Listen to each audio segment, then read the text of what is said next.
Well, it's fantastic to have Lou Warnes with us today. Lou's going to be sharing something of her story. So, Lou, just tell us a little bit about yourself. Well, I'm married. I've got 4 daughters, 9 grandchildren.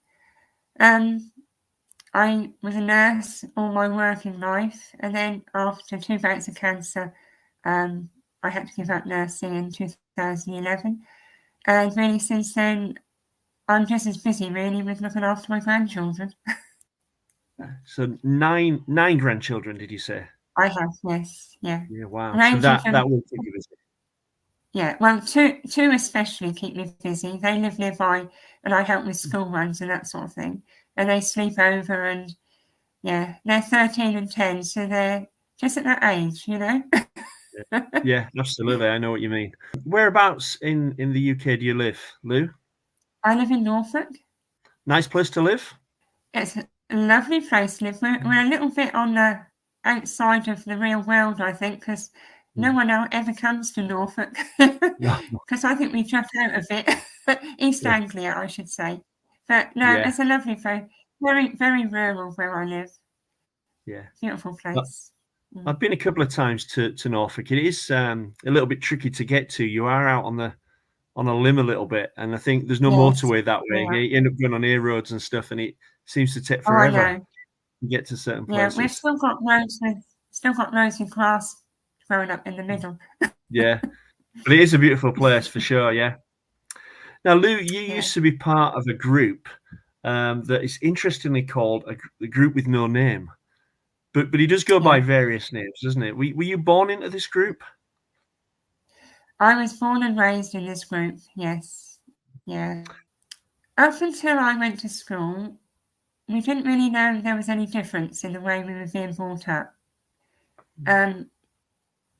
We weren't allowed, we didn't mix very well. So once I went to school, I then realised that everyone else had a television, everyone else had radio, and everyone else had something that I didn't have. We were brought up very restrictive. We obviously couldn't actually listen to music because we didn't have radio or television. We were always encouraged to learn to play an instrument, especially the piano, because then you could play hymns and that sort of thing. But yes, once I was at school, then I began to feel much different to my peers, to other children. Yeah. Yeah. And I said this is a group that says it's a group with no name, but tell us some of the names that it is known by. Well, years and years ago, it was called the Black Stocking Brigade because all the women would wear black stockings. Okay. Sometimes it's been called bunheads because all the women have to wear long hair and put it up in a bun. It's been called the Coolyites because sometimes that one of the first founders was called Edward Cooley, but he left quite early on. It's been called, I call it the 2x2s because of the way the preachers go out 2x2 in same-sex partners. Within the group, they call it the truth and the way. It's as further away from the truth as you can imagine. How interesting that a group that really it likes to be known as a group with no name, when you call yourself that, people have to make up names for you. So then you just reeled off there 4 or 5 different names that they're known by. Yeah. So you were brought up in this. What about brothers, sisters? Did you have brothers and sisters also grown up in the group? Yes. I'm one of 5. I've got an older sister, then there's me, then our brother Charles, and then 2 younger sisters. I was the only one out of my siblings who actually professed, which is joining the group. They all felt there was something not right. So they never did ever go to any more meetings. But obviously they went when they were growing up because they would go to the meetings with mum and dad and we would go as a family. My older sister was very poorly, very ill in hospital when she was in her early teens. And the only reason why I as you say, as I would say, profess or join the group, was because my sister was so ill and I saw Mum and Dad having to go up to London, visit her in hospital. I just needed to reach God. I needed to pray to him. And I felt the only way I could do that was by professing, making it known that I wanted him in my life. And so I went, the workers, the preachers, would hold gospel meetings in tent missions or in various places, in school rooms and that sort of thing. And there was a tent mission at this time when I was 14. And I vowed that the first meeting I was in, where they tested the meeting to see if anyone wanted to profess, I was found up.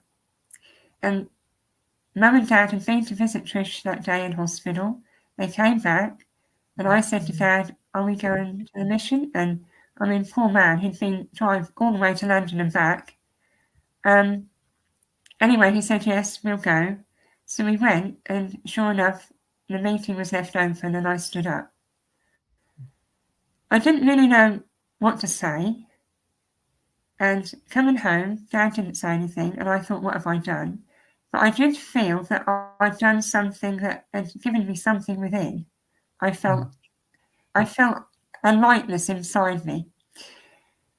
When I got home, I didn't say anything to Mum, but when she found out, she was really, really cross because she knew what was going to be expected of me. And of course, I never ever thought about the consequences of that choice that I made. All I wanted was to know that I had God within my life. In this way, it's not preached that you are saved by grace. You are saved by works. It's legalistic. You have to know of salvation. You have got to profess through 2 workers. You have got to then be baptized. You have then got to get to every meeting, which is Sunday morning, Sunday evening, Wednesday evening, every mission that is around your area or even further. And it's not until you reach your dying day and you're still in it that you're looked on as being saved. Right. So I had no idea about being saved by grace. No idea that Jesus had done the work for me, that he had done everything I needed. And it was for me just to go to him, repent, and to just let him into my life. So, Lou, you mentioned that you made this profession, which is sort of like, is that like saying then I accept being part of this group, or I accept Jesus into my life? What is a profession in that group? What does it mean? People stand up to say that they want to be part of, in a sense, be part of the group, and they want to follow, and they want to follow Jesus' example. And you mentioned, Lou, that your mother wasn't too happy about the profession, which seems a bit strange, because you think if she's part of the group, your parents are part of this group, wouldn't they be happy? Because I'm thinking, if my child was coming along to church with me and then stood up and professed, I want this, then that would bring me joy. But your mum, not so much. Why was that? I think we've got to go back to how Mum and Dad met. Mum was brought up in the 2x2s when her mum re-professed after the workers went to the village where they lived. And my grandma, Mum's mum, she was very zealous, but her husband, my grandfather, never did profess. And then Mum was brought up in it, but she could see a lot of red flags in it. She could see that the workers were worshipped and they were the ones you had to abide by. And so when she got to a certain age, she never went back to any more meetings. She went to different other churches, but she never felt comfortable in any of them. So she had a belief, she had a faith, but she never went anywhere. Well, then one of her aunts knew Dad, who Dad was brought up in the Exclusive Brethren. And he had recently, his fiancée had stopped their engagement, so he was on his own. And he was a television technician, and he used to go and mend Mum's aunt's television. Anyway, this aunt decided that Mum and Dad would go very well together.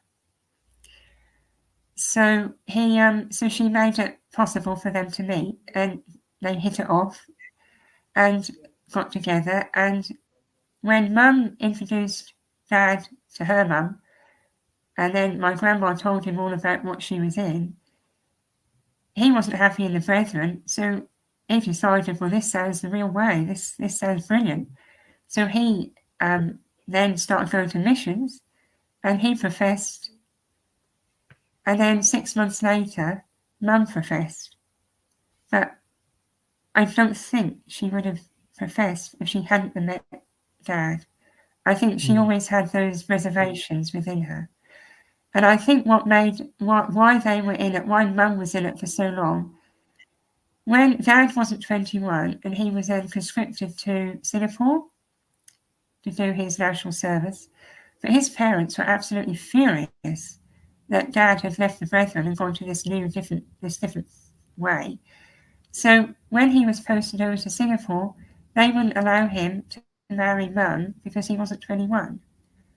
As soon as he turned 21 over in Singapore, he wrote to Mum and said, come over. So she went onto a troop ship, 3 weeks at sea, and they got married 3 days after she landed in Singapore. And the friends and the workers there were so different. She said all they had was such great love. And they saw such a lovely... the workers were nothing like they were in England. You know, they said, please don't judge these people with their short hair and their dress. You know, they were just so lovely. And Mum said it was that kept her in. And obviously Mum had a true faith and belief, and she was such a Christ-like lady, such a gentle person. Dad was always very... When he was brought up in the Brethren, he was Sunday school teacher at 12. He was preaching, and he always had that sense about him. But he was amazing, really. And I think when I stood up and professed, I felt I had to always do the right thing because of him. I didn't want to cause him any hurt or anything. Wow. So your mum and dad then were sort of quite different whilst in the group. Like you say, your dad was sort of maybe quite strict following it, where your mum was a little bit more lenient, perhaps, and understanding, hence her disappointment, I suppose, when you professed, because she knew what it meant for you. Well, she felt I was so young at 14. Yeah. You know, because, and of course, once you profess, then you're expected to take part in all the meetings. You give your testimony, you speak, you pray. And I just wasn't ready for that. And you weren't allowed, we weren't to take the bread and wine. Every Sunday morning we had the bread and wine, but you didn't take that until you were baptised, which I wasn't baptised until a year later. So what goes on in these meetings, Lou? Where do they take place, and what form would they take when they gather together? Well, the mantra of this way is meetings in the home and the ministry without a home. So they don't believe in having a public building like a church. So what happens is all the members who are married, they have meetings in their homes. So if you have a Sunday morning meeting, usually the man of the house is the elder who's over the meeting. And it follows a form that we have our own hymn book. They have their own hymn book, which is called Hymns Old and New. And a lot of the hymns in there are written by the workers. So it starts off with a hymn, and then everyone takes part in prayer, and then someone else chooses a hymn, and then everyone takes part in giving their testimony, reading something out of the Bible that spoke to them. And then you have the bread and wine, and then after that you have another hymn, and then that's the end. And then you go go away. Some meetings, everyone get up and go out. Some meetings, you might have a cup of tea afterwards. But it's all very, very legalistic, and and some people take that opportunity. In my case, that if they have something to say to someone, they will use that opportunity and testimonies to kind of throw a few darts, Yeah. So would this group consider itself the only true church? They believe themselves to be the only true Christians? Absolutely. Yeah. So they would never meet with anyone else, any other Absolutely. Christians? Everyone else is false. And no. And how is it governed then, Lou? How is there like a leadership base somewhere? There's no base. It's a very you get the overseers who are like, they oversee the lower workers. So you've got a few tiers in the workers. You've got the junior workers who join. So you've got the sister workers and the brother workers, and they don't have any formal training or anything.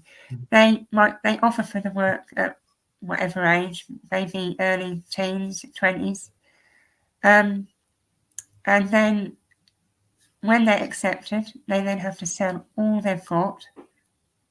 They give the money to the workers, the overseers, and then they go out with an older companion. So you've got a younger worker, an older companion. So the older companion is sort of the head, the higher worker.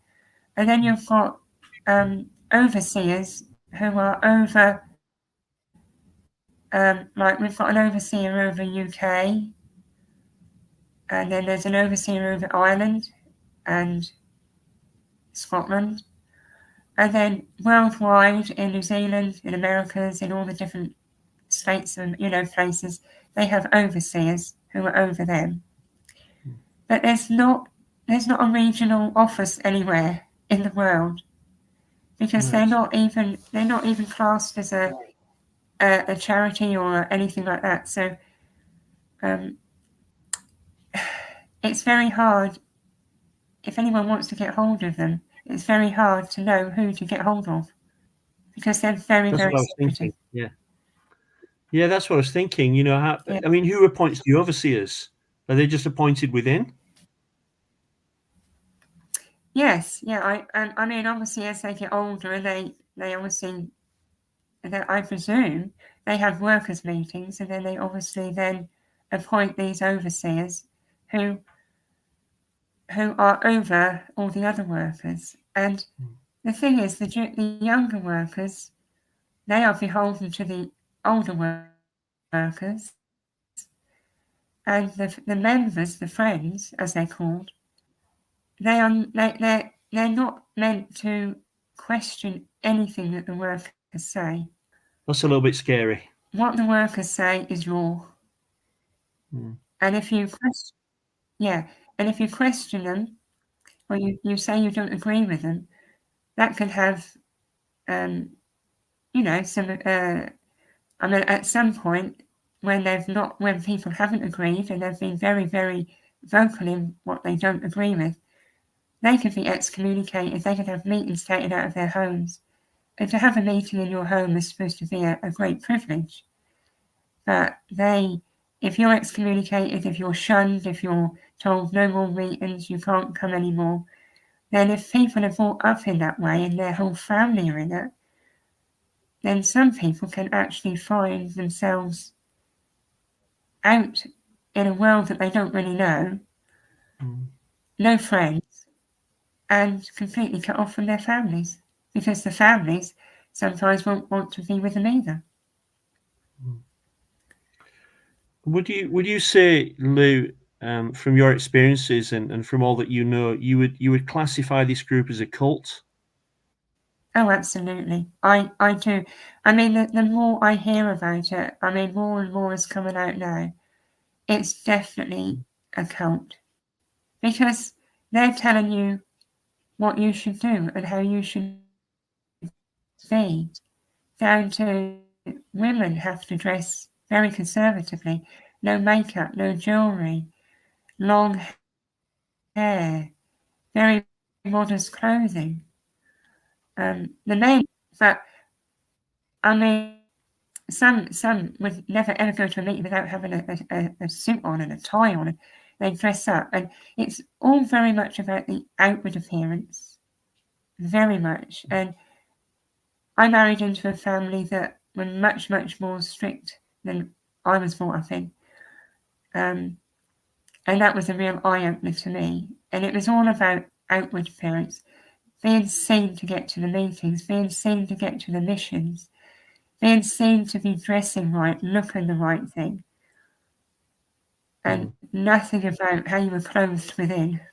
So it was an outward show, really. You need to be looking the part, acting the part, but you maybe don't have a relationship with Christ, because that's not really what it's about. No. I mean, I struggled. I mean, I was in it for 44 years. And during that time, I always had this little niggle that something wasn't right. I always felt things weren't right. But when you get married, you marry within it. You marry a professing boy, you know. And it's so difficult. And then when children come along and they go to the meetings, and everyone wants them to profess, and 2 of my children professed, but only one still goes now. But it's it's very, very difficult, because the more unsettled I felt, and the more I felt things don't feel right, home life was such that I couldn't express that. I couldn't, you know. And I will say, the tensions within the family that I married into was such that I felt I was completely out of sync with them, because I just could not be as zealous as they were. You know, I was going to meetings and missions, and I found taking part in the meetings so difficult. And I got to the point where just to have to pray, I was thinking, what can I pray? Because you're kind of in this, what I call a professing box. You're in this little professing box, and you've got like a little letterbox that you look out onto. And all you know is what the workers are teaching. And they don't know much, some of them. And it was only when, I mean, I've gone through cancer twice, and I had mouth cancer in 2012. I had a big operation. And obviously, I didn't go to the meetings for a long while, months and months, because for one thing, I didn't have any teeth in, and it affected my speech. And even now, my speech isn't as good as it could be. And I started looking up things. I started looking on the internet, which is a no-no. The workers will say, don't look on the internet, because what you'll read is all untrue. So I started looking on the internet, and it was then that I realised, as they say, this way started on the shores of Galilee. This started back in Jesus' time. But then I realised it was started by a man called William Irvine in 1897. And then I heard all about how it started then, and I thought, this isn't right, you know. And gradually I got to the point where I thought, I'm being a hypocrite. I'm going to meetings. People think I'm with this group, and I don't want to be with this group anymore. And I wanted a much closer relationship with God. I mean, I had faith, I had belief, but I just felt there was something not right. I found it so hard to read the Bible, you know.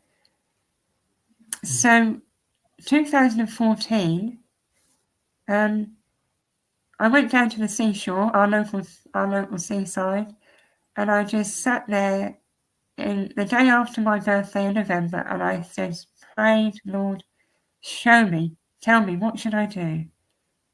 Give me the courage to walk away, please, if that is the right way for me to go. So I went back home and I ended up telling my husband, who acted as I thought he would.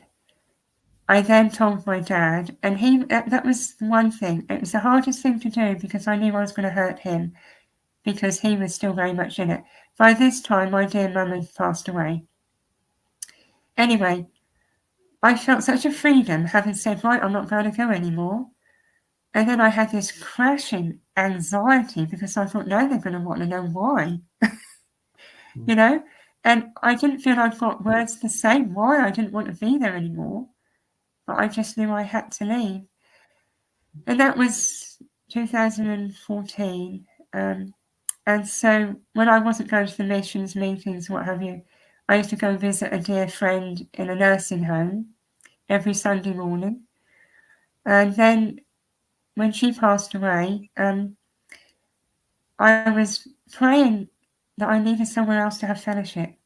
So I kept looking on the internet. I kept looking at the different places around. He showed me a little chapel in a nearby village, a little country chapel, long lane. And I went there, got in touch with the pastor there, and I've been going there since 2016. And I walked in thinking I was going to be struck down because I was going into a false church. And I was going to be listening to a lot of false teaching. Whereas I walked in and I just felt I'm at home. I've come home. The warmth and the love and the non-judgmental, there was no judgment, no criticism. I walked in there and absolutely, I've been going there ever since. Absolutely a lovely place. And I believe that's where God wanted me to go.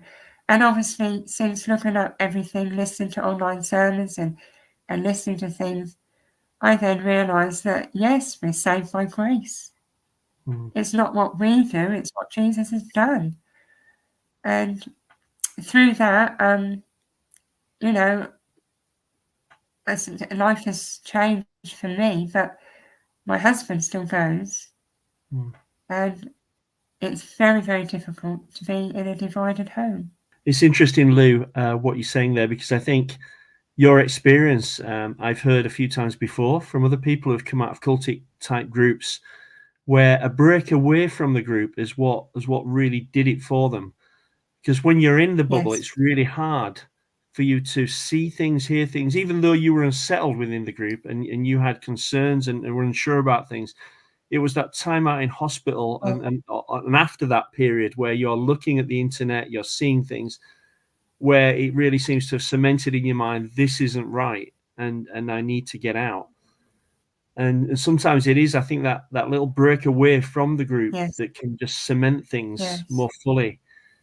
So it sounds like, Lou, what you're saying is you were a believer within the, yes, group, really. Yeah. Because you knew it was about Jesus, but coming out, you've experienced him more fully now. Yes. And what it really means. Yes. What I've got now is so much more than what I had in going to the meetings and what have you.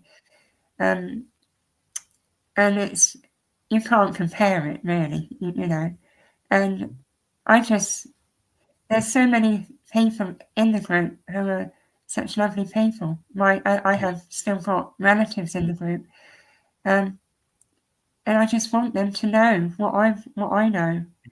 But having said that, things are coming out about the group now since October 22 and March 23. There was a big scandal of one of the overseers who died in a hotel room. And from there, they found out that he was actually living a double life with sexually abusing children. And that has absolutely opened a huge can of worms. And now there is so much being looked into over the whole system in the world. The FBI are now involved. And there are allegations, there are so many perpetrators within the group who over and over again.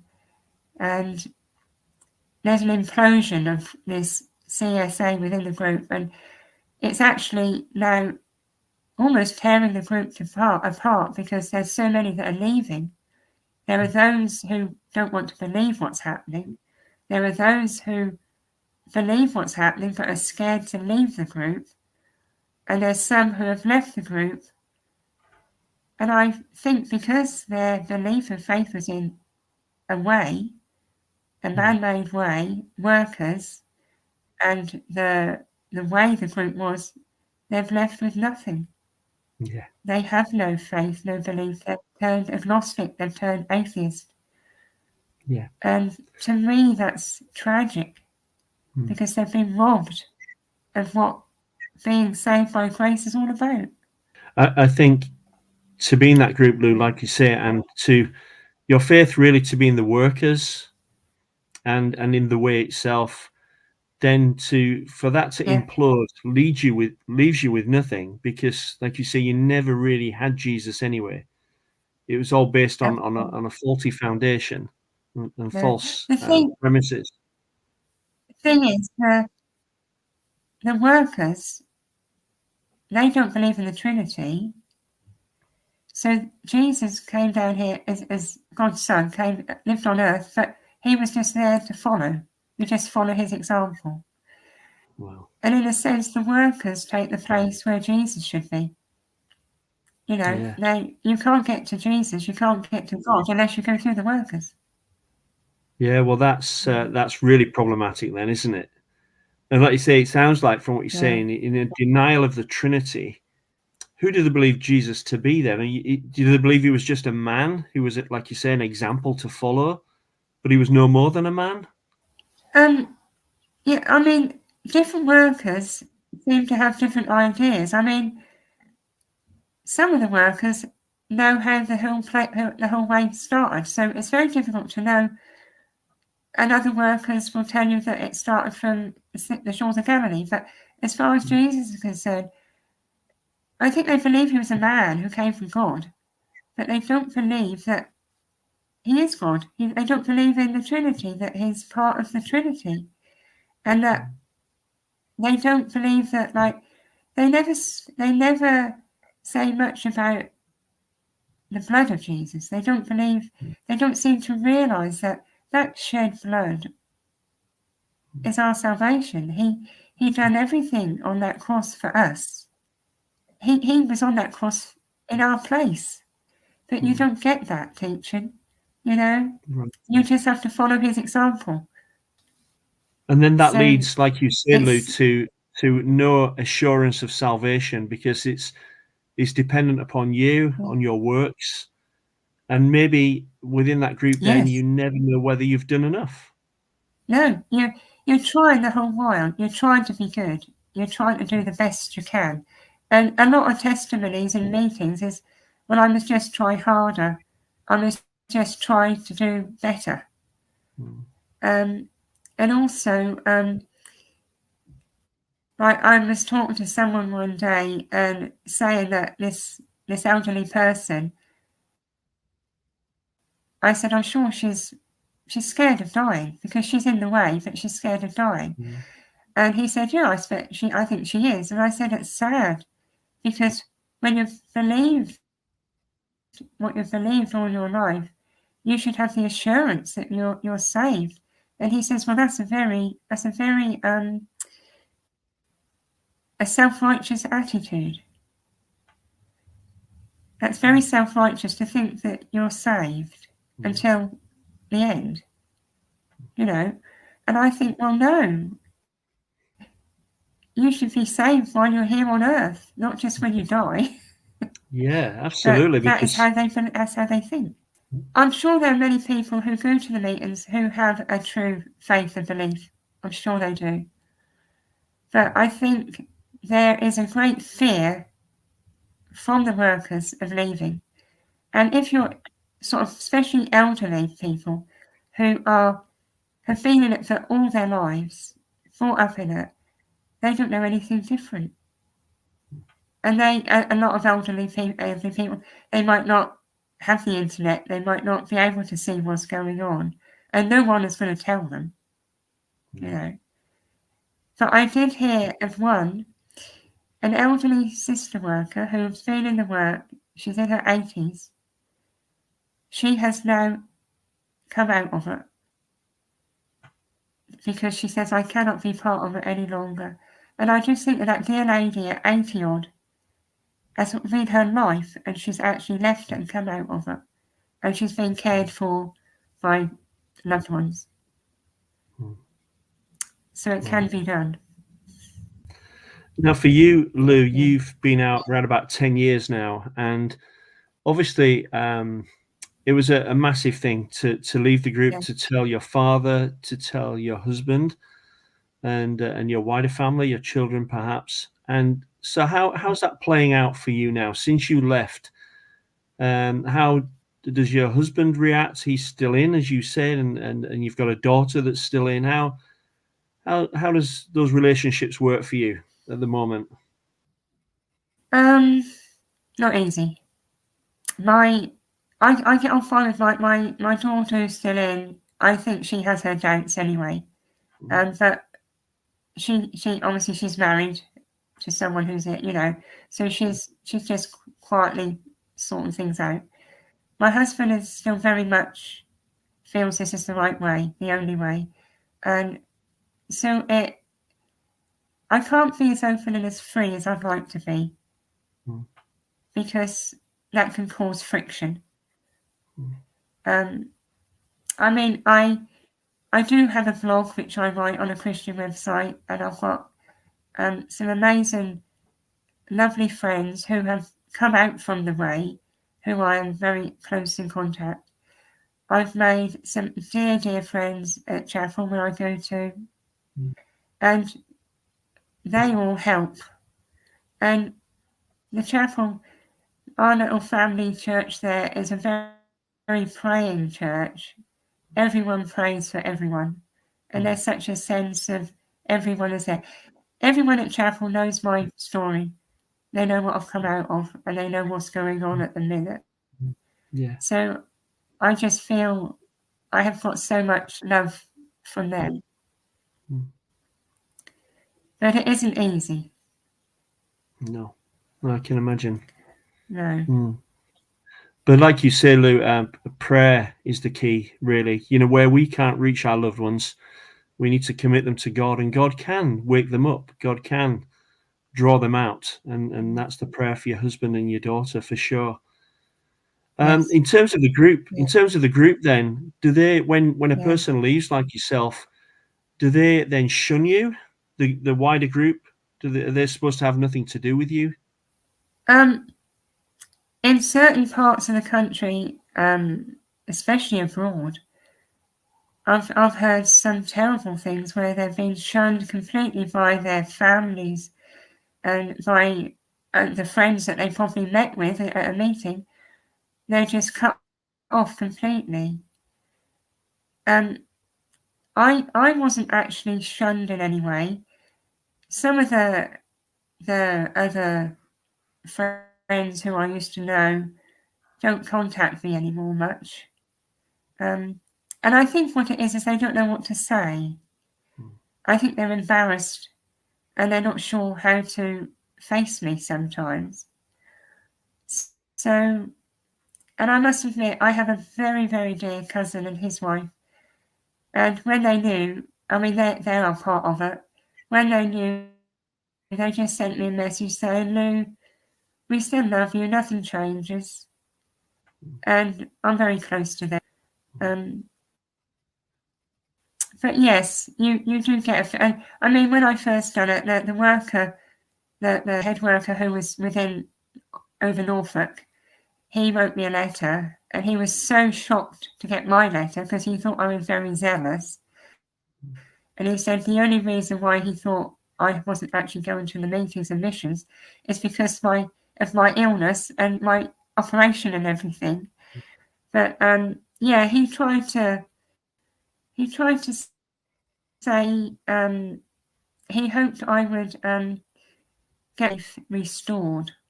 They even went and had a mission in the village hall opposite where I live. After I sent them a letter saying I didn't want to go anymore, they then had a mission in the village hall opposite where I live, just to hope that I would go and get my faith restored. And I just wrote back and said, I have never ever lost my faith or belief in God. You can see why they'd say something like that, though, Lou. When they think they're the only true church, to leave that group then is to leave God in their minds. Yeah. Yes, I mean, and once you're out of it, you're going to a lost eternity. That's it. There's only one place that you're going to go to. Whether everyone in the group believes that, whether every worker believes that, I really don't know, but that is the overriding sense that once you leave the group, you're going to lose out big time. It's a strange thing, really, Lou, isn't it? Because they don't have an assurance of salvation themselves because they're not sure whether they've done enough, but they're pretty sure that you, who are trusting in the Lord Jesus and the finished work on the cross and his blood has blotted out your sin, they're pretty sure that you're not going to be saved, though. Amazing. Yeah, no. So, it's sad. It is. Lewis, as we sort of draw things to a close, what would you say is the biggest sort of difference you've found since you left this group in terms of your relationship with God? How I think you've mentioned a few things already, but now you've come out of this group, you're trusting in the Lord Jesus. What's been the big difference for you? I think it's knowing that it's not about, I haven't got to keep trying to be someone I'm not. It's about knowing that everything that's had to be done has been done, and that I just need to have that, just to pray and I just know that I am never alone. I feel assurance. And even when I do, yes, I do have doubts, I do fear, I do question, but I have somewhere to go to where I know that God will speak to me. He'll lead me to something I need to read.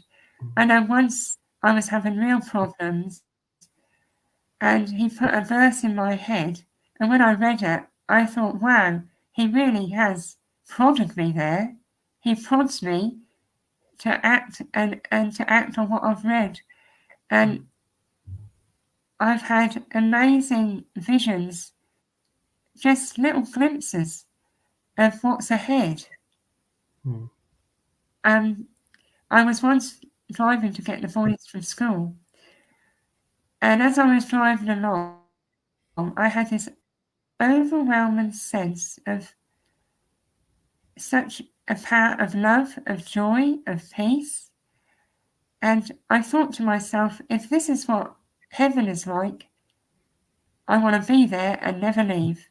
And after that went, I wanted to hold on to that. But you know what brought that to mind? I thought, just previous to that, I'd been thinking, well, I wonder what heaven's going to be like. Is it really going to be? Is it, I couldn't imagine what it was going to be like. And I even thought, is it going to be boring? Which is a terrible thing to think. What are we going to be doing up there? And then I had this vision of there's going to be so much joy and peace and love and such a warmth, and you never ever want to leave it. And that was nearly a year ago I had that vision, and I hold on to that. Every time I feel a little bit down, I think, no, remember, that little bit of veil was lifted for me to see that. That's amazing, and that's amazing grace, isn't it? And we know that we are assured of our future because of Christ. Yeah, and there's just one other thing that I thought of the other day. I believe God was planting little seeds in my heart as an early age, and I can remember this one thing. When I was about 7 or 8, I was waiting to cross the road with Mum, and on her hand. And I remember looking up at the sky, and it was a beautiful blue sky with white billows of clouds. And I just thought, there's someone figure up there. There's someone really big up there who's doing all this. Mm. And I often think back to that, and I think, yeah, that was a little seed being planted in my heart. Mm. Lou, it's been fantastic talking to you, and it's great to hear your story, that it's, you're out of this group and in Christ and assured of your salvation. We do pray for your husband, for your daughter, for your friends that are still in there. They need to come out and come to Christ and realize that it's just about him. But we have a big God who can do that, and that's our hope. Lou, if anybody listens to this and would like to get in touch with you, is that okay just to put your information on the bottom of this audio? Yes, certainly. Yes, absolutely. Yeah. You've got my email, haven't you? I have, yes. So I will add it, and then if anybody sort of just wants to hear more of your story, or maybe somebody might come across this who's in this group, you know, looking on the internet, they're not supposed to, but people do. It'd be great if they could get in touch with you and find some support and some help. Yeah. Well, it's been lovely to talk to you, Lou. Every blessing. Yeah. And thank you ever so much for wanting to listen to it. No, it's okay. People need to hear your story, and I'm sure there'll be a lot of interest in it. So thank you so much.